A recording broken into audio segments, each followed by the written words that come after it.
Hello there guys, in this video I will show you how to change date of birth on TikTok. Firstly, what you need to do is just simply you need to go on the three dots right on your right upper side and then go for settings and privacy.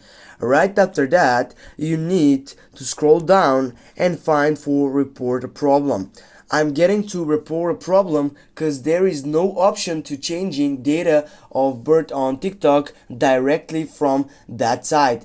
Now you need to go on that site on your right upper side again and again by clicking on your feedback side. Now click and tell us your report. Here you need to type for I want to change my, and here you'll need to type the date which, for example, it is related on you.